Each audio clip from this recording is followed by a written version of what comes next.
A story of a black cat finding a home, a Halloween story of kindness.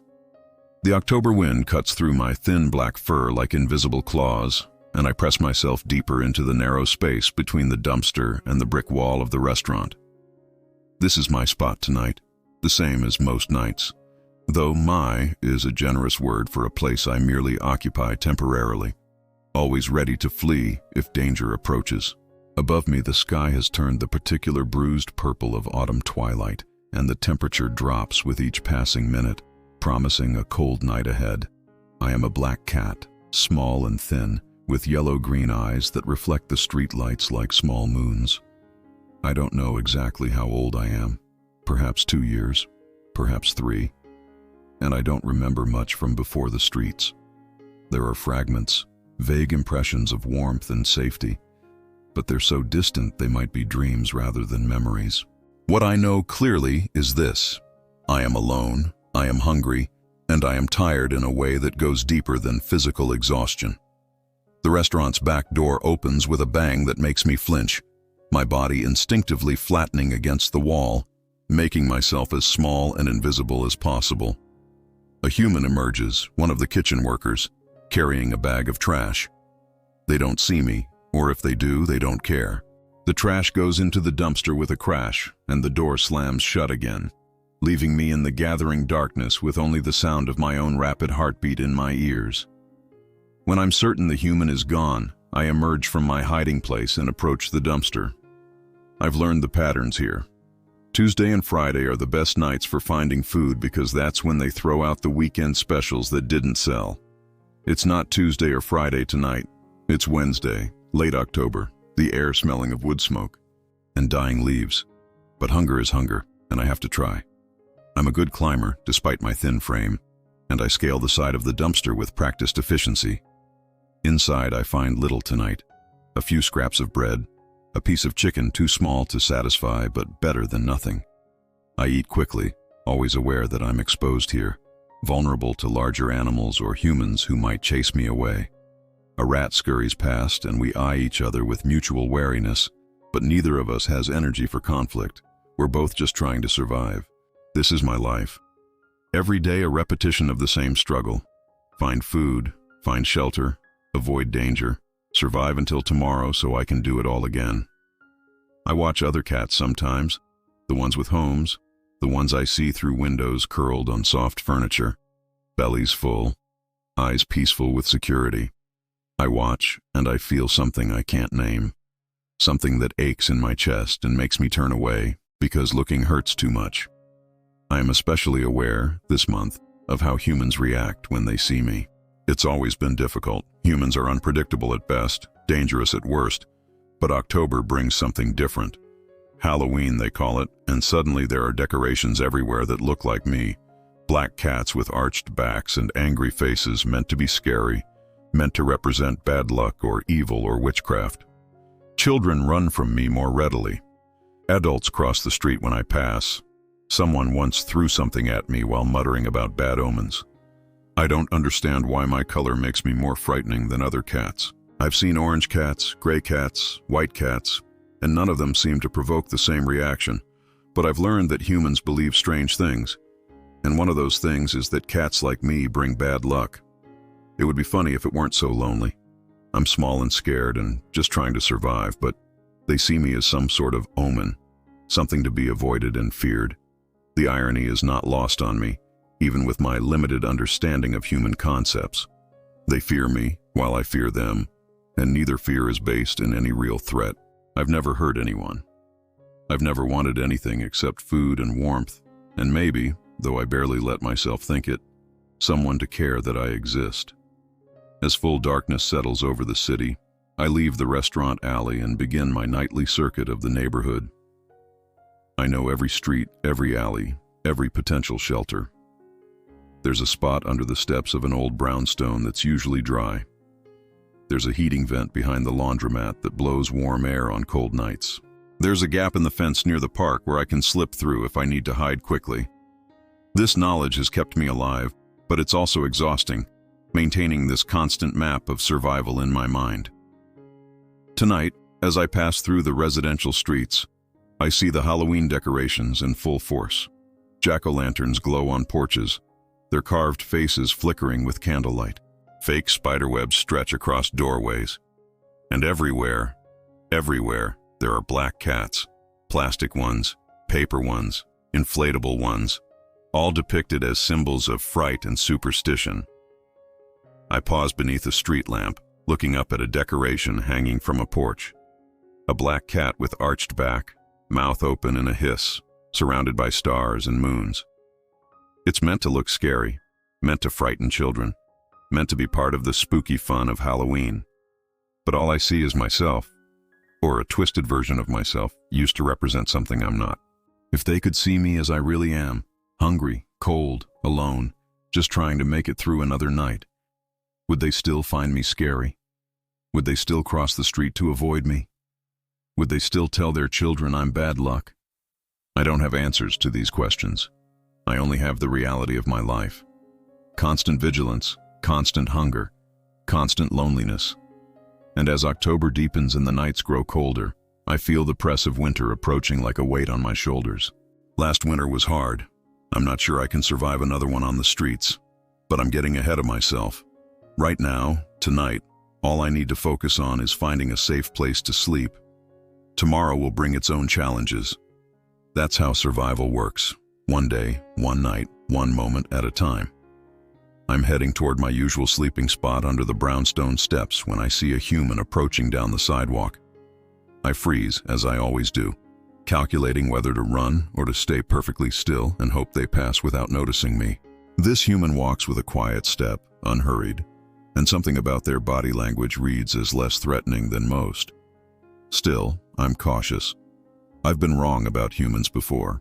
The human is close enough now that I can see them more clearly in the streetlight. Medium height, wearing a warm coat, moving with that same careful, unrushed gait. And then something unusual happens. The human sees me. I know they do because their step falters slightly.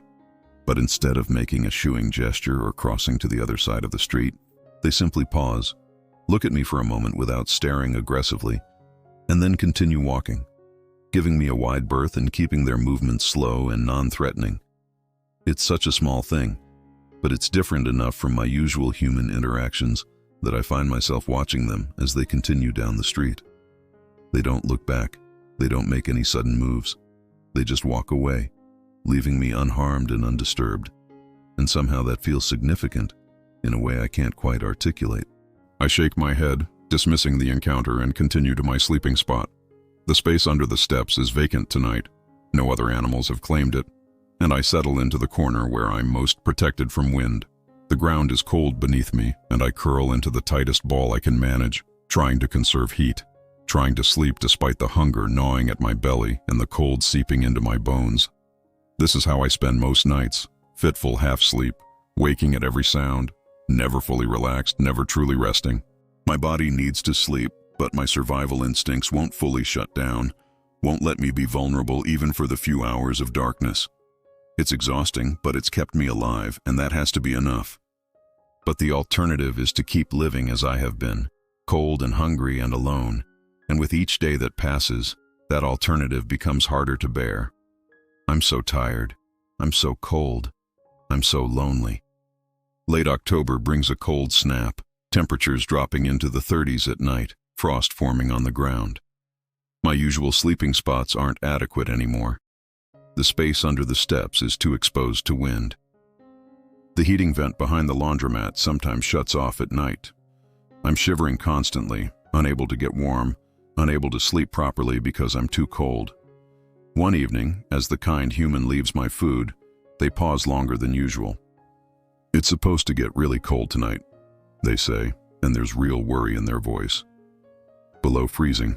You shouldn't be out here. I know you're scared of me, and I understand that. But if you change your mind, if you need help, my door is unlocked.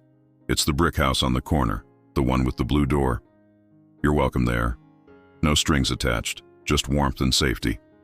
They point down the street at a house I've passed many times, and then they leave, and I'm left sitting on the cold sidewalk with a bowl of food and an invitation I don't know what to do with.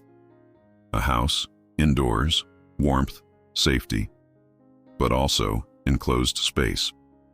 No escape routes, complete vulnerability, trust required. I eat the food slowly, thinking. The wind picks up, cutting through my fur, and I shiver so hard my teeth chatter. I know, intellectually, that I need better shelter tonight. The weather forecast means nothing to me. I'm a cat. But I can feel the cold deepening, can sense the danger of it. But can I trust that human? Can I really walk into their house? Into a space where they have complete control? Where I'd be trapped if they turn out to be cruel? The evening passes and full darkness arrives, and the temperature continues to drop. I try my usual spots, but none of them are adequate tonight. I'm shivering constantly, my body burning energy just trying to stay warm, energy I don't have to spare. By midnight, I've made a decision born of desperation. I have to try. I have to trust, just this once, just enough to survive this night. I make my way through the dark streets toward the house with the blue door, my body shaking with cold and fear in equal measure. What if this is a trap? What if the kindness was just a ruse to lure me in? What if I'm walking into danger? But what choice do I have?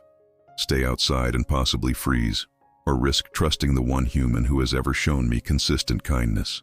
The house looms before me, larger than it seemed from a distance. The blue door is exactly where they said it would be, and there's a small covered porch with steps leading up to it. I approach slowly, every instinct screaming at me to run, to hide, to not make myself this vulnerable. But I'm so cold that my legs are shaking, and I know I'm in real danger if I stay outside tonight. I climb the steps one at a time, each one feeling like a monumental decision.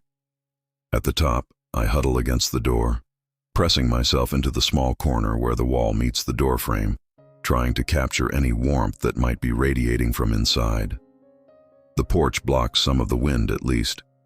Maybe I can survive here without actually going inside. I don't know how long I crouch there, shivering violently, too cold to even think clearly anymore. My body is shutting down, conserving what little energy I have left, and I find myself drifting in a dangerous way, consciousness flickering like a candle in wind. And then, through my haze of cold and fear, I hear the door open. I should run. Every survival instinct I have tells me to run, but I can't. I'm too cold, too weak, too exhausted.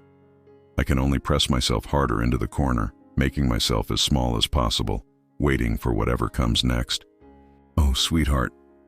I hear the human's voice, soft and worried. You're here. You came. Oh, you're so cold. They're moving, but slowly, so slowly, crouching down to my level but not reaching for me. I can see them in the light spilling from the open door. The same human who's been feeding me, the kind one, and their face is full of concern, but not threat. I'm so glad you came, they say quietly. I'm going to get something to help you warm up, okay? I'm not going to touch you unless you want me to. You're safe here. They disappear back inside, leaving the door open, an escape route if I need it, I realize, and that small gesture means everything. They're not trapping me. They're giving me a choice. They return moments later with what looks like a large, soft towel. They set it down on the porch near me, not on top of me, just within reach. This is warm from the dryer, they explain in that same soft voice. You can wrap yourself in it if you want. You can come inside if you want. Or you can stay out here. I won't close the door, so you'll get some warmth from inside. Whatever you choose is okay. I just want you to be safe. And then they do something extraordinary. They sit down on the porch, several feet away from me, making themselves vulnerable too. They're not standing over me in a position of power. They're sitting at my level, giving up their advantage, showing me they're not a threat. We stay like that for what feels like a long time. Me pressed into my corner, shivering. Them sitting quietly nearby, not trying to touch me, not talking, just being present. And slowly, so slowly, I begin to feel like maybe, just maybe, this is real kindness. Maybe this human truly means me no harm. The towel is right there, within reach, and it looks so soft, so warm. My body is shaking so hard now that it hurts, and I know I need help. I need warmth. I need to trust, just a little bit. just enough to accept this offering. Moving slowly, every muscle tense and ready to flee, I edge toward the towel. The human doesn't move, doesn't even look directly at me, just stays still and calm. I put one paw on the towel. It's warm, wonderfully warm from the dryer, and then I carefully step onto it, my body desperate for that heat. The human speaks very softly. "Good, that's so good. You can wrap yourself up in it. You can even bring it inside if you want. There's a warm room just inside the door, very quiet, very safe, but only if you want to. Inside, warmth, safety, but also enclosed, trapped, vulnerable." I look at the open door, at the light and warmth spilling out. I look at the human, still sitting calmly, non-threateningly. I look at the dark, cold street behind me where I've spent so many nights afraid and alone. And I make a choice that feels both terrifying and inevitable. I gather my courage and my body's last reserves of strength, and I walk toward the door. The human doesn't move, doesn't reach for me, just watches quietly as I step over the threshold into their home. Into warmth, into safety, into something I haven't felt in so long I've almost forgotten what to call it. And I'm becoming braver too. One evening, as the human sits on the couch reading, I make a decision. I jump up onto the couch, not right next to them, but on the same piece of furniture, close enough to feel their presence. They freeze, not wanting to scare me, and then very slowly close their book and set it aside. "Hi there," they say softly. "Is this okay? You can sit here if you want. You're always welcome." We sit like that for a while, sharing space, and it feels good, safe, right. Eventually, I move a little closer, and closer still, until I'm pressed against their leg. They don't move except to very carefully, very slowly, lower their hand toward me. "Can I pet you?" they ask, and they wait for my response. I consider this. Touch has always meant danger before. Hands reaching to grab me, to hurt me, to chase me away. But this human has proven, over and over, that they're different. They've proven they're patient, they're kind, they give me choices. I lean my head very slightly toward their hand, giving permission. Their hand touches the top of my head, and it's gentle, so gentle, just the lightest pressure, fingers moving softly through my fur, and something in me breaks open, some last wall of defense, because this touch is everything I've been longing for without letting myself admit it. This is kindness made tangible. This is love expressed through gentle hands. A sound emerges from my chest, surprising us both. I'm purring. I haven't purred in so long I'd almost forgotten I could, but here it is. That deep, rumbling vibration that cats make when they're content, when they're happy, when they feel safe and loved. The human's eyes fill with tears, and they smile. "Oh, sweetheart," they whisper. "You're purring. That's the most beautiful sound I've ever heard." We sit like that for a long time, my body pressed against theirs, their hand gentle on my head, my purr filling the quiet room. And I realize, this is home, not just the house, not just the warmth and food and safety, but this connection, this love, this person who saw a scared black cat and decided to be patient and kind and trustworthy until I was ready to believe in them. The days turn into weeks, and I continue to heal and grow in trust. I begin to seek out the human's presence actively, to wait by the door when they come home from work, to sleep on their bed at night. I let them pick me up sometimes, hold me, carry me from room to room.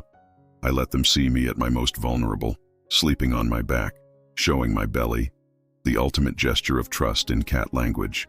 One evening, about a month after I first came inside, the human sits down with me and says, "I think you need a name. I've been calling you sweetheart and little one, but you deserve a real name, something that's yours. What do you think?" They try several names, watching to see if I respond to any of them. Luna? No. Shadow? No. Midnight? No. And then they say, "What about Salem? Like the town, but also, it means peace. Shalom. Salem. Peace. Salem." I turn my head at the sound, something about it resonating with me. Peace. Yes. That's what I found here, what I've been looking for all along. Peace. Salam, the human says again, and I meow in response, and they laugh. Okay, salam it is. Hello, Salam. Welcome home. More time passes. Winter arrives in full, snow falling outside the windows, but I watch it from the warmth of my home, from the security of my windowsill perch, from the comfort of knowing I'll never be cold and alone again. The human, my human, I think of them now, works from home some days and I sit near their desk, keeping them company. Other days they leave and come back, and I wait for them, and they're always happy to see me when they return. I missed you today, they tell me, scooping me up for a gentle cuddle. It's so nice to come home to you. And I realize this is what home means. It's not just a place. It's not just walls and warmth and food. It's someone waiting for you, someone glad you exist, someone who chooses you, who wants you, who makes space for you in their life, not out of obligation, but out of love. I give love back in the ways I can. I greet my human at the door. I curl up with them on the couch. I sleep on their chest at night, my purr helping them fall asleep just as their breathing helps calm me. I headbutt their hand when I want attention, rub against their legs when they're making coffee in the morning, follow them from room to room because I don't like being far from them anymore. You're such a good cat, they tell me often. I'm so glad you trusted me. I'm so glad you stayed. One snowy December afternoon, several months after I first came inside, I'm lying on my favorite spot on the couch, watching the snow fall outside, and my human sits down beside me. They begin to pet me, that gentle touch I've come to love, and they speak quietly. Salem, I want you to know something, they say. Before you came into my life, I was lonely. I was going through the motions of living, but I wasn't really happy. I felt purposeless. And then there you were, this scared little black cat who everyone else saw as bad luck or a nuisance. And I saw you, really saw you, and I thought, I can help. I can be patient. I can offer kindness and see what happens. They pause, scratching behind my ears the way they've learned I like. And what happened was magic. You taught me about patience, about trust, about how love has to be earned through consistent kindness. You taught me that the most worthwhile things take time and can't be rushed. You taught me that sometimes the best thing you can do for someone is just show up consistently and let them come to you when they're ready. I purr, understanding the emotion if not all the words. So thank you, they continue. Thank you for trusting me. Thank you for staying. Thank you for being my friend, my companion, my family. You're not bad luck, Salem. You're the best luck I've ever had. And lying there in the warmth and safety of home, being gently petted by someone who loves me, I understand something profound. We saved each other. They gave me shelter and food and safety, yes, but I gave them purpose and companionship and love. We were both lonely, both looking for connection, both needing to matter to someone. The superstition about black cats being bad luck is wrong, so deeply, fundamentally wrong.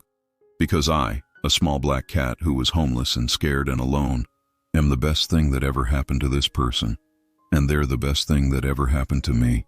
Halloween comes around again the following October, and this time I watch the trick-or-treaters from the safety of my home, curled up on the couch next to my human.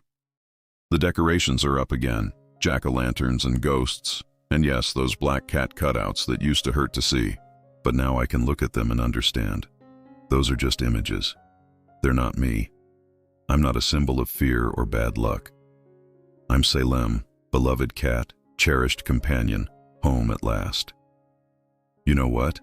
My human says, watching the children pass by in their costumes. Next year, I think we should get a pumpkin with a black cat design. Not the scary kind, but the friendly kind. To honor you. To show people that black cats are lucky, that they're wonderful, that they deserve love just like any other cat. I purr my agreement, rubbing my head against their hand. The evening grows late, the trick-or-treaters thin out, and eventually my human prepares for bed. We follow our nightly routine. They brush their teeth while I sit on the bathroom counter watching. Then we move to the bedroom where they change into pajamas while I claim my spot on the bed. They turn out the lights and climb under the covers, and I make my way to my favorite sleeping place. Curled against their chest, my purr rumbling against their heart, their hand resting gently on my back. "Good night, Salem," they whisper in the darkness. "I love you." I purr louder in response, which is my way of saying it back. "I love you too. Thank you for seeing me. Thank you for being patient. Thank you for giving me a home." As I drift towards sleep, warm and safe and loved, I think about the scared, lonely cat I was just a year ago, cold on the streets, hungry, afraid, certain that I would never belong anywhere, that I would always be alone. That cat couldn't have imagined this. Being loved, being wanted, having a name and a home, and a person who chose me specifically, who wanted me not despite being a black cat, but simply because I was me. The journey from there to here wasn't easy. It required vulnerability, risk, trust. It required letting down walls I'd built for protection. It required believing that kindness was real, that not all humans were dangerous, that I was worthy of love. But every difficult step was worth it for this.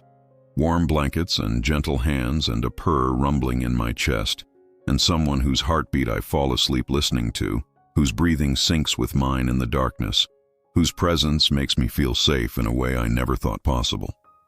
I am Salem. I am a black cat, and that is not a curse or bad luck or anything to fear. It is simply what I am, and I am loved exactly as I am. I am home. And as sleep finally claims me fully, wrapped in warmth and safety and love, my last thought is gratitude. Gratitude for cold October nights that pushed me to trust. Gratitude for a patient human who earned that trust. Gratitude for the home I found, not just a place, but a person. Not just shelter, but belonging, from stray to beloved, from fearful to trusting, from alone to cherished. The transformation is complete, and it all began with one simple act. A human who looked at a scared black cat and decided to be kind. Sometimes that's all it takes. Just kindness, offered consistently, patiently, with no expectation of immediate return.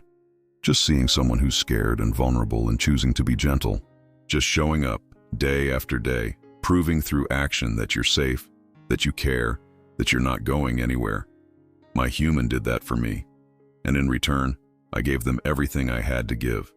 My trust, my affection, my companionship, my love. And now we're here together, on this late October night, both of us exactly where we belong, home. If this story brought you comfort tonight, if it reminded you that kindness matters and patience transforms fear into love, please consider showing your support with a like and subscribe to Deep Sleep Stories Hub for more quiet nights and restful journeys. May you sleep deeply and peacefully, knowing that home is not just a place, but where you're loved exactly as you are, where you're chosen and cherished, where you finally belong. May you wake tomorrow with warmth in your heart, remembering that sometimes the unluckiest things become the luckiest, that black cats are beautiful, that vulnerability can lead to connection, and that there's always hope for finding home, no matter how long you've been searching. Good night, and sweet dreams of warm blankets, gentle hands, and the sacred gift of being seen, chosen, and loved.